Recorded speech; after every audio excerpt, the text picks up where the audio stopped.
Anglo-Sakson jeopolitiğine bağımlı kalarak Ege ve Doğu Akdeniz sorunları çözülemez. Yunanistan 1830 yılında Londra borsasında kuruldu.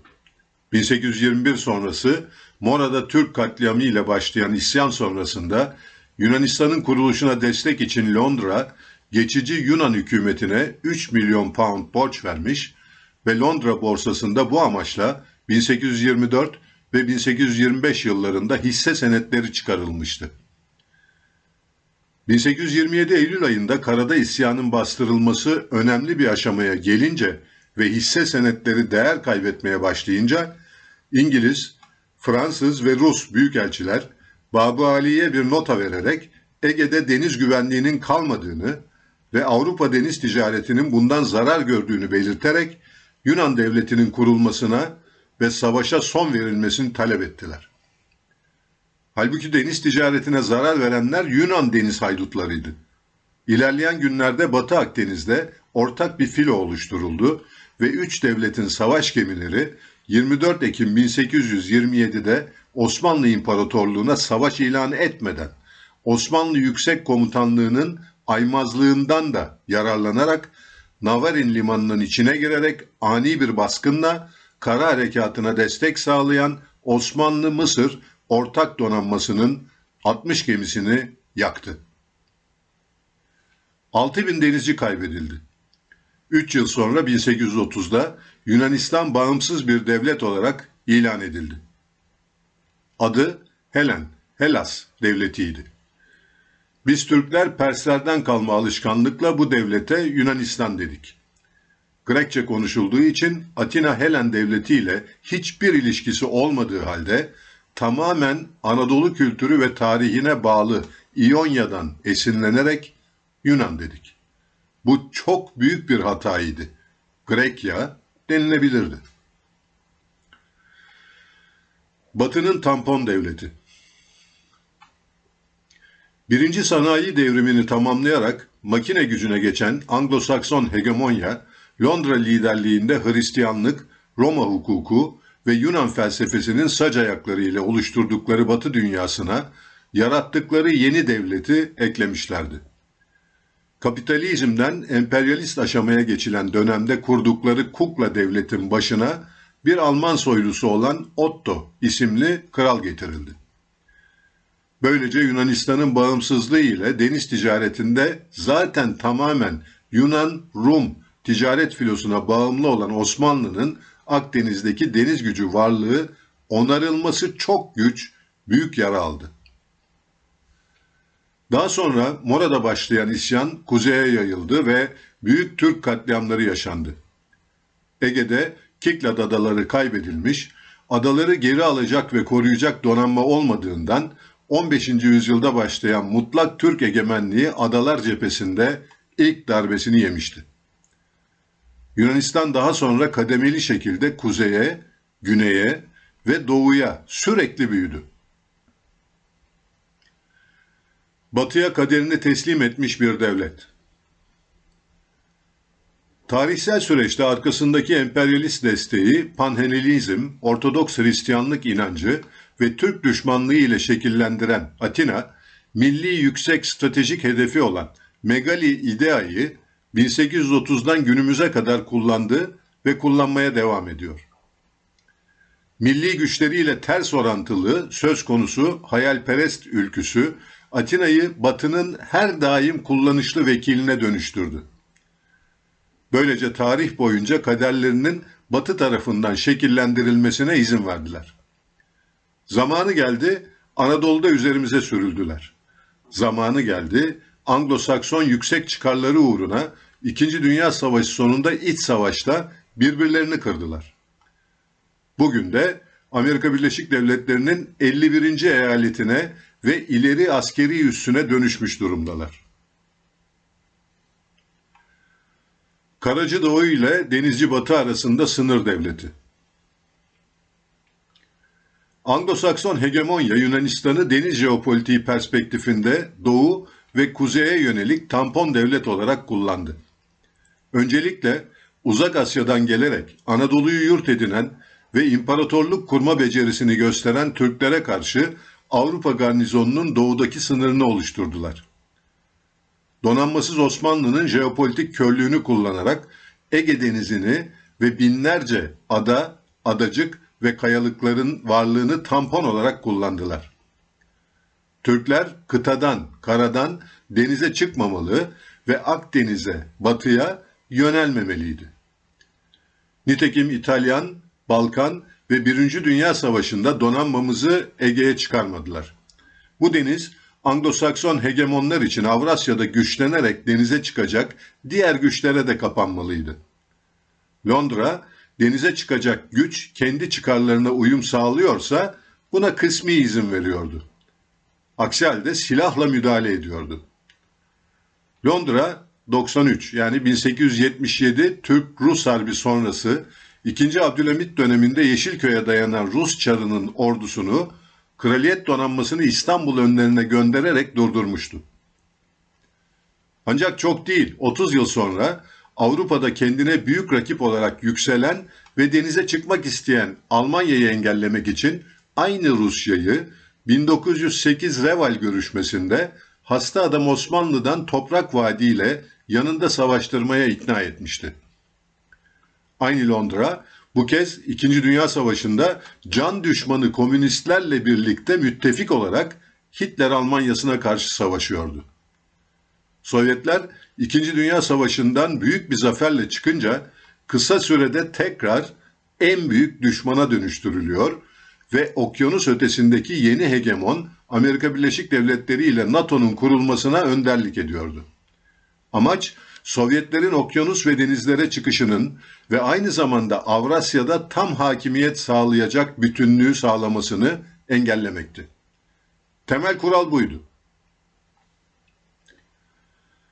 Londra'dan devralınan miras, deniz hakimiyeti. Amerikalı stratejistler 1947'de Truman doktrini ve ardından ilan edilen George Kennan'ın çevreleme doktriniyle İngiltere'nin 200 yıllık jeopolitik felsefesini kendilerine uygulamışlardı. Artık yeni hegemon onlardı. Avrasya'nın güçleri okyanuslarda Amerika Birleşik Devletleri'ne meydan okumamalı ve hiçbir güç tek başına dünya adasına hakim olmamalıydı. Avrasya adası İzlanda'dan başlayarak Çin'e kadar güneyden ve batıdan kenar kuşakla çevrilmeli ve Sovyetlerin 2. Dünya Savaşı sonunda Doğu ve Orta Avrupa'da elde ettikleri Varşova Paktı'nı içeren etki alanı ne olursa olsun yıkılmalıydı. 1952'de Yunanistan ve Türkiye aynı zamanda NATO üyesi yapılarak kenar kuşak jeopolitiğinde Sovyetlerin nefes borusu tıkanmış oldu. Türk boğazları düşerse NATO ilerleyen Sovyet deniz gücünü Ege Denizi'nde durdurmalıydı.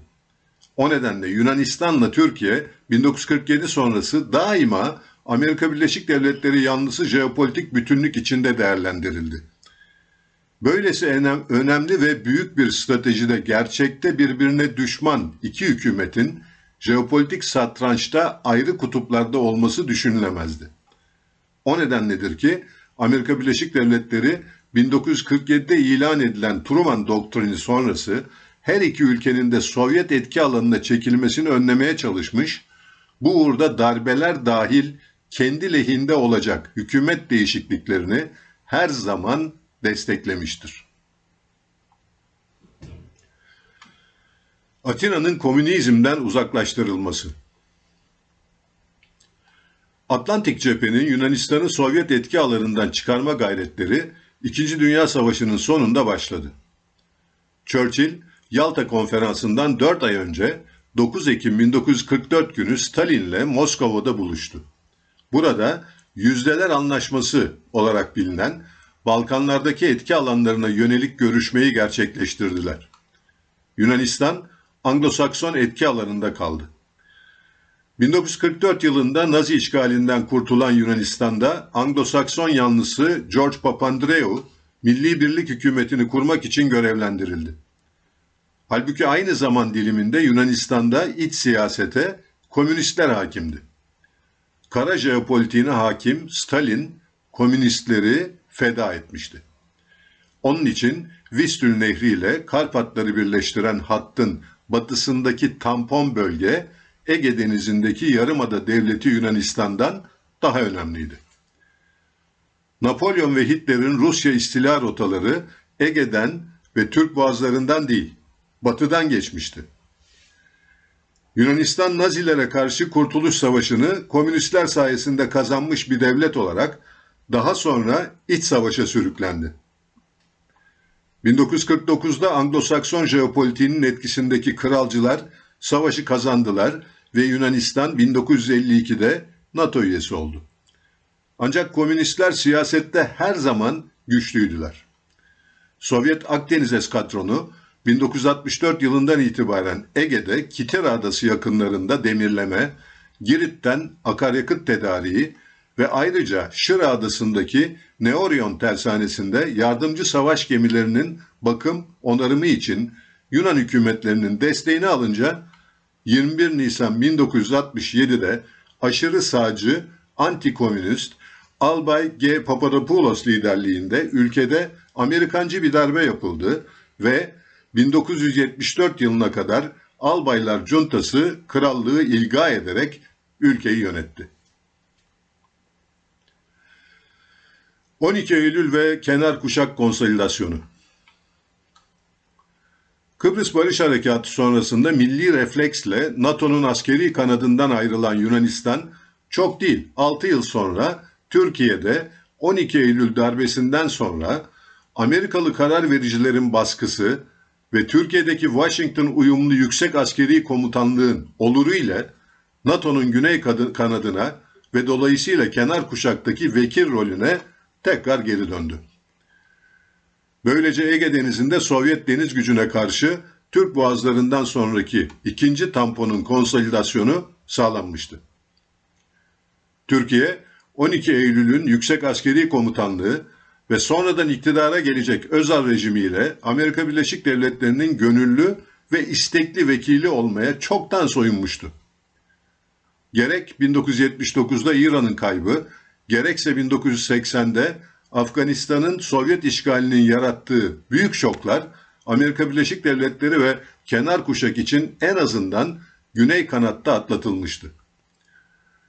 Çok değil, 10 yıl sonra 1989'da Berlin Duvarı yıkılacak ve Sovyetler tek kurşunu atmadan dağılacaktı. Bu süreçlerde ortaya çıkan Türk-Yunan egemenlik sorunları Anglo-Sakson jeopolitiği için yönetilebilir krizlerdi. Zira hem Türkiye hem de Yunanistan'da iktidara getirilenler her zaman Anglo-Sakson jeopolitiği emrinde hizmet edecek şekilde formatlanmıştı. Krizlere göz atalım. Ege, Kıbrıs krizleri ve çözümsüzlük. 1952 ile 1989 arasında yani Ege'nin iki komşusunun NATO'ya girişiyle Soğuk Savaş'ın bitmesi arasında geçen 37 yılda Türkiye ve Yunanistan arasında ilk olarak 1955'te silahsız statüdeki 23 adanın anlaşmalara aykırı şekilde silahlandırılması sorunu ortaya çıktı. Sonuç, Türkiye için bugüne kadar geri adım, Yunanistan için sınırsız arsızlık olarak tecelli etti. Daha sonra Kıbrıs'ta 1963 Kanlı Noeli ile Türkiye ilk kez 60 mil güneyindeki soydaşlarının katliamını önleyememe sorunuyla karşılaştı. 1964 Haziran'ında adaya askeri müdahalede bulunmak istedi, karşısına duvar gibi Amerika Birleşik Devletleri ve Johnson mektubu çıktı. Şöyle diyordu Johnson, soydaşlarınızı kurtarmaya adaya giderseniz sadece çok kan dökülmez. Sizi bu zayıflıktan faydalanarak işgal edecek Sovyetlere karşı koruyamayız.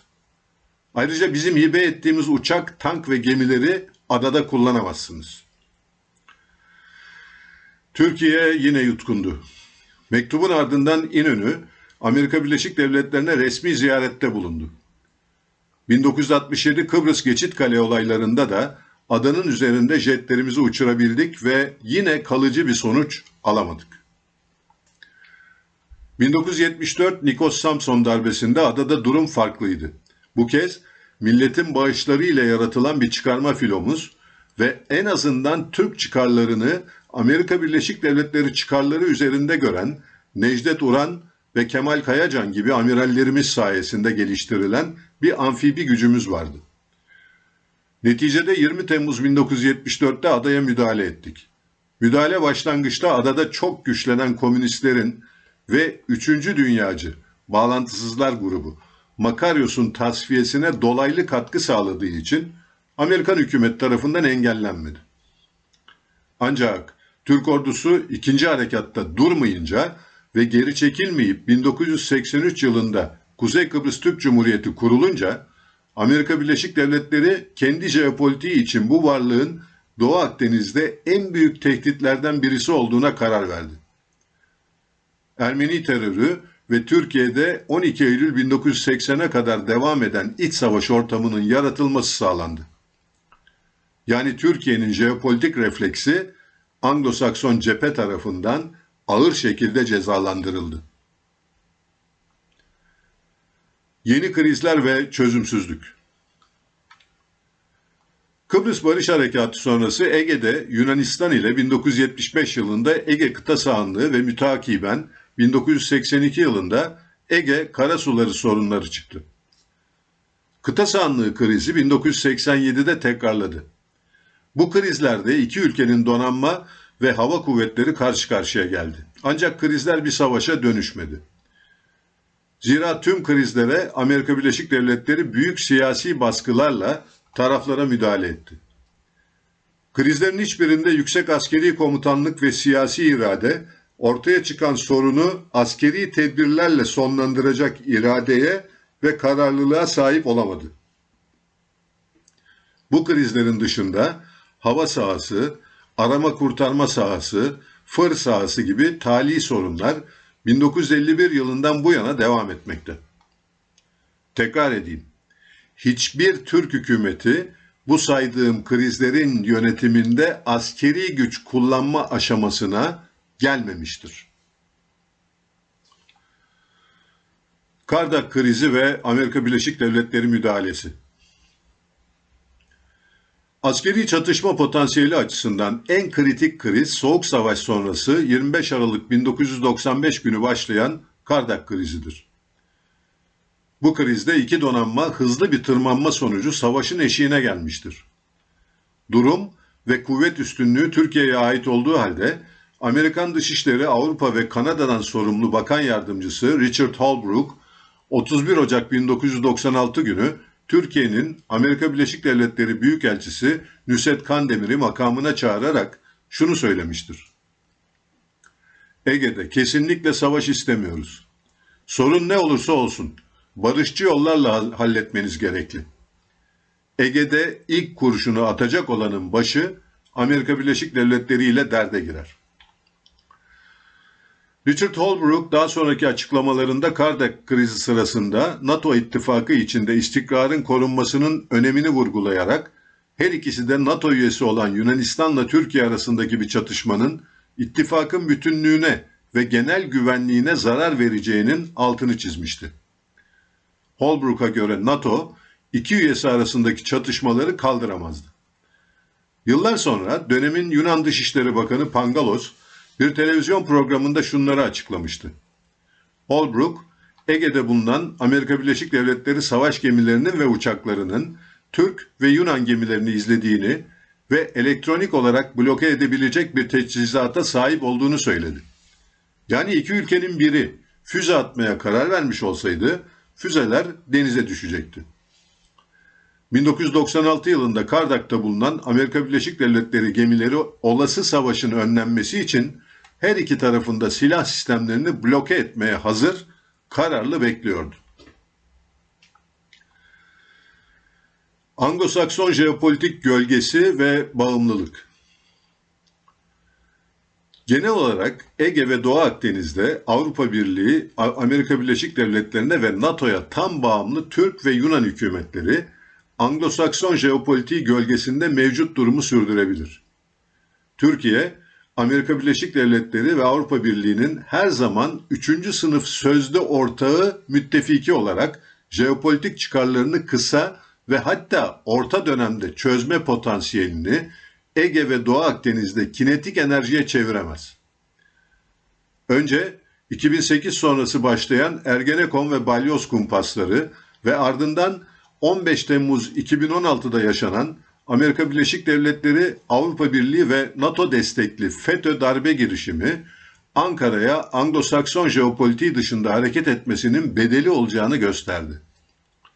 Deniz ve hava kuvvetlerinde Türk milli çıkarlarına yönelik hareket eden tüm amiral ve generaller ile gelecek vadeden subaylar, kendi iktidarımızın ve muhalefetimizin gözü önünde ve oluru ile alçakça ve hain kumpaslarla hapse atıldı ve tasfiye edildi. 2002-2013 arasında iktidar ve FETÖ işbirliği tamamen Anglo-Sakson jeopolitiğine hizmet etmiş olsa da 17-25 Aralık 2013 olayları sonrası iktidar FETÖ ortaklığının kopuşu, iktidarla Anglo-Sakson dünya arasında jeopolitik gerilim başlattı. Zira FETÖ, Anglo-Sakson jeopolitiğinin bir enstrümanıydı. 2016 yılına kadar FETÖ iltisaklılar, Türk dış ve savunma politikasında çok önemli rol oynadılar. İktidar Partisi'nin 14 yıl süren FETÖ ortaklığında 2004'te Kuzey Kıbrıs Türk Cumhuriyeti'nin sonunu getirecek Annan planına evet denmesi, Güneydoğu'da denize çıkışı olacak Kukla Kürt Devleti'nin kuruluş aşamasına çözüm süreci adı altında yeşil ışık yakılması, ulusal çıkarlarımız dışında Anglo-Sakson jeopolitiğine hizmet edecek şekilde Libya ve Suriye iç savaşlarına Türkiye'nin taraf olması, Güney Kıbrıs'ın Türk Mavi Vatanı'na tecavüz eden 2004 yılı münhasır ekonomik bölge ilan etmesine müdahale edilmemesi tipik örneklerdir. 15 Temmuz 2016 FETÖ darbe girişimi iktidar partisinin FETÖ ve dolayısıyla Anglo-Sakson baskılara hem devleti hem de kişisel çıkarlarını korumaya yönelik refleksinin galebe çalması sonucunda yaşandı. 15 Temmuz 2016 sonrası durum. FETÖ darbesinin Türk milletiyle donanma, hava kuvvetleri ve ordunun Atatürkçü devlet yanlısı kadrolarının direnişiyle atlatılması sonucu Anglo-Sakson jeopolitik aklı yeni bir durum muhakemesi yapmak zorunda kaldı. Türkiye'nin 15 Temmuz gecesi FETÖ kontrolündeki hava kuvvetlerinin başkenti ve büyük şehirleri hedef almasının önlenememesi sonucu Rusya'dan S-400 hava savunma füzelerinin tedariği Anglo-Sakson başkentlerini son derece kızdırdı. Bunun anlamı Türkiye ile Rusya'nın yakınlaşması ve işbirliğine gitmesi, yani kenar kuşakta gedik açılması demekti. 2016 sonrası Türkiye'nin özellikle boğazların NATO kontrolü dışına çıkması senaryoları Amerika Birleşik Devletleri'nde çalışılmaya başlandı ve Yunanistan'ın Ege geçitleri ve boğazları ile Rus deniz gücüne engel olacak şekilde kullanılması, güneye inecek Rus deniz gücünün iç hatlar konumunda tutulması için Dede Ağaç ve Girit'te büyük yığınaklanmaya gidildi. Bu süreçte 2019 yılından itibaren Ankara'nın Yunanistan ve Güney Kıbrıs'ın arsız deniz yetki alanları gaspına ve Anadolu'yu kıtaya iten seviye haritasının her alanda pratiğe geçirilmesine manifesto olarak Mavi Vatan'la denizde yüksek profile geçmesi Anglo-Sakson jeopolitik aklına büyük bir meydan okuma oldu. Zira bu akıl Türklerin denize çıkması ve Akdeniz'de aktör olmasına izin vermezdi. Mavi Vatan, Amerika Birleşik Devletleri, Avrupa Birliği yani Anglo-Sakson jeopolitiğine bir tehdit idi. Cezalandırma 2020'de geldi. Avrupa Birliği'nin Yunan Amiral emrindeki İrini Deniz Güvenlik Harekatı'nda Arkas firmasına ait Türk bayraklı La Roseli A konteyner gemisine 22 Kasım 2020 günü Akdeniz'in açık deniz alanında Alman firkateynindeki deniz komandoları Ankara'dan izin almadan deniz haydutları gibi çıktı ve personeli donlarına kadar soyup kafalarına namlu dayayarak manevi işkence yaptı. Hükümet bu hadsizliği maalesef hazmetti. Daha kötüsü bu mafya usulü tehdit sonrası hükümet baskılara dayanamayarak 2019 ve 2020 yıllarında savaş gemileri, sismik ve sondaj gemileriyle çok yoğun olarak faaliyet gösterilen Ege ve Akdeniz'deki Mavi Vatan'dan Karadeniz'e çekildi. Emperyalizm Türk-Yunan dostluğunu istemez. Anglo-Sakson jeopolitiği gölgesinde kaldığımız sürece Türk-Yunan sorunları çözülemez. Benzer şekilde sadece Atatürk döneminde yaşanan Türk-Yunan dostluğu benzeri bir yakınlaşma da istenmez.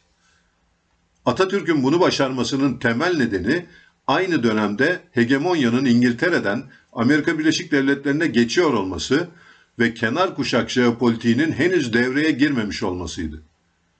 Tabii ki Atatürk'ün muazzam liderliği ve Yunanistan'a 1922'de yaşatılan büyük hezimetin de sonuçları söz konusuydu. Ancak bugün şartlar bambaşkadır. Bu çerçevede geçen hafta yaşanan Yunan Başbakanı'nın Türkiye'ye ziyaretinin sonuçları 1952 sonrası yaşanan karşılıklı onlarca ziyaretten farklı değildir. Senaryo aynıdır. Holbrook'un 1996'da dediği gibi Amerika Birleşik Devletleri iki NATO müttefikini Ege'de savaştırmaz.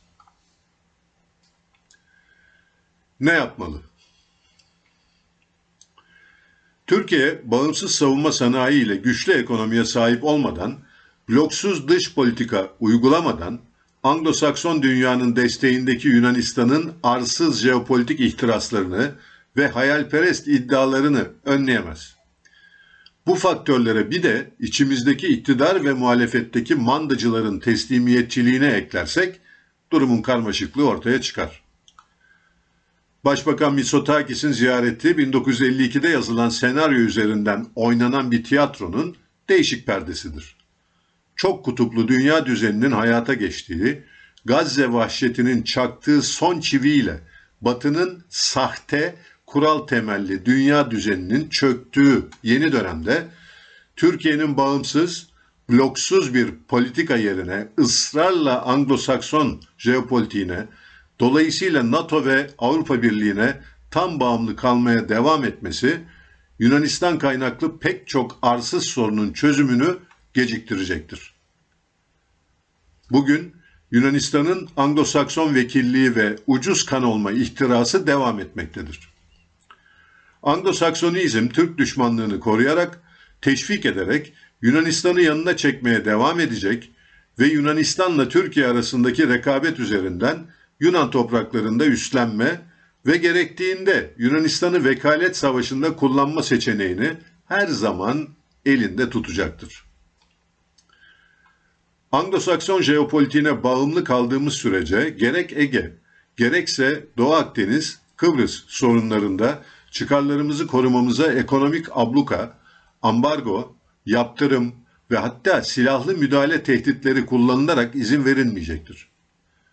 Türkiye çıkarlarını korumak için askeri müdahalede bulunursa karşısında doğrudan Amerikan askerini görmeyecek, ancak Ukrayna'da yaşandığı gibi Amerikan silah ve mali yardımı ile vekillerini görecektir.